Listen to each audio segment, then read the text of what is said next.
નમસ્કાર, હું છું પ્રિયા અને તમે જોઈ રહ્યા છો જનતા કી જાણકારી ન્યૂઝ। નજર કરીએ આજના સમાચાર ઉપર। ડીસાના વિકાસ માટે જન આંદોલન। શાંત તિરંગા ગ્રુપ દ્વારા પાલિકા સામે રામધૂન સાથે વિરોધ પ્રદર્શન। ડીસાના વિકાસને વેગ આપવા અને સ્થાનિક સમસ્યાઓ ઉકેલવા માટે શાંત તિરંગા ગ્રુપ દ્વારા નગરપાલિકા સામે અનોખું જન આંદોલન શરૂ કરવામાં આવ્યું છે।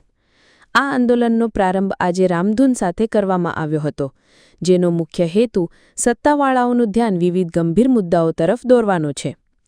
આ આંદોલનના મુખ્ય મુદ્દાઓમાં ડીસા નગરપાલિકા દ્વારા વોટર ટ્રીટમેન્ટ પ્લાન્ટના નામે પાંજરાપોળની જમીન પચાવી પાડવાનો કારસો તેમજ શહેરમાં બ્યુટિફિકેશન પ્રોજેક્ટ્સના નામે થતા અતિશય ખર્ચ અને ભંડોળના કથિત દુરુપયોગ સામે વિરોધ નોંધાવવામાં આવ્યો છે।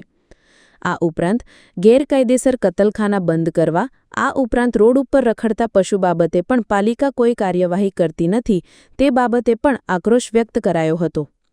ગ્રુપનું કહેવું છે કે પાલિકા દ્વારા અગાઉ ઐતિહાસિક હઠીલા હનુમાન મંદિર પાસે આવેલી ગૌશાળાને તોડી પાડી હતી, જ્યારે હવે વોટર ટ્રીટમેન્ટ પ્લાન્ટના નામે રાજપુર કાંઠ પાંજરાપોળની જમીન હડપવાનો પ્રયાસ કરવામાં આવી રહ્યો છે।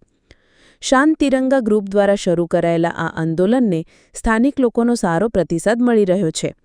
ઉપરાંત આ મામલે નગરપાલિકામાં આવેદનપત્ર આપવા જતાં ચીફ ઓફિસર કે પ્રમુખ કોઈપણ હાજર ન મળતા તમામ લોકોએ પ્રમુખ અને ચીફ ઓફિસરની ચેમ્બર આગળ બેસી જઈ રામધૂન યોજી તેઓને આવેદનપત્ર સ્વીકારવા બોલાવવાની માંગણી કરી હતી, જેથી ચાર્જમાં રહેલા પાલનપુર નગરપાલિકાના ચીફ ઓફિસરને જાણ કરાતા ચીફ ઓફિસર પાલનપુરથી આવી આવેદનપત્ર સ્વીકારશે તેમ જણાવ્યું હતું। ત્યારબાદ રેલી સ્વરૂપે જઈ નાયબ કલેક્ટરને આવેદનપત્ર આપવામાં આવ્યું હતું। ગ્રુપે જણાવ્યું છે કે જો તેમની માંગણીઓ પર ધ્યાન આપવામાં નહીં આવે તો આ આંદોલનને વધુ ઉગ્ર બનાવવામાં આવશે। નગરપાલિકાના સત્તાધીશો આ મામલે શું પગલાં ભરે છે તે જોવું રહ્યું। આજરોજ અહીંયા ડીસાના નાગરિકોની સલામતીના પ્રશ્નો સાથે ભેગા થયા છે। ડીસા નગરપાલિકા દ્વારા જ્યાં મરણ ગયેલા ગાયોના મૃતદેહોને સમાધિ આપવામાં આવેલી છે એવી જગ્યા ઉપર વોટર ટ્રીટમેન્ટ પ્લાન્ટ બનાવવાનું આયોજન કરવામાં આવે છે, જેના કારણે ભવિષ્યમાં ખૂબ મોટો રોગચાળો ફાટી નીકળવાની શક્યતા છે, જેથી વોટર ટ્રીટમેન્ટ પ્લાન્ટનું સ્થળ બદલવા માટેની માંગણી। આ ઉપરાંત ડીસા શહેરમાં ગેરકાયદેસર પશુ મંડીઓ અને કતલખાનાઓ ચાલે છે, માંસ મટનની દુકાનો ચાલે છે અને આ તમામ નગરપાલિકાની જગ્યાઓ ઉપર દબાણો કરીને ચાલે છે, એ તાત્કાલિક હટાવવા માટે પોલીસ પણ એના વિરુદ્ધ કાર્યવાહી કરે, ફૂડ સેફ્ટી ડિપાર્ટમેન્ટ કાર્યવાહી કરે એ માગણી સાથે આ ઉપરાંત ડીસા શહેરના નાગરિકોને, બાળકોને, વૃદ્ધોને રખડતા પશુઓના કારણે કાયમી જીવનું જોખમ છે અને ડીસા નગરપાલિકા આ બાબતે કોઈ વ્યવસ્થા કરતી નથી।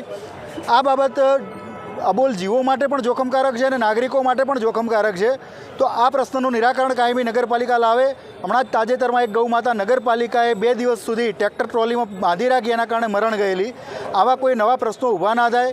ઉપરાંત શહેરના બ્યુટિફિકેશનના નામે જે કરોડો રૂપિયા ખર્ચાઈ રહ્યા છે અને સોશિયલ મીડિયામાં માત્ર વાહવા કરતી પોસ્ટો મૂકવામાં આવે છે, એના બદલે જે ડીસા વાસ્તવિક શું છે એ આ નગરના સત્તાધીશોને બતાવવા માટે અહીંયા આગળ નાગરિકો ભેગા થયા છે।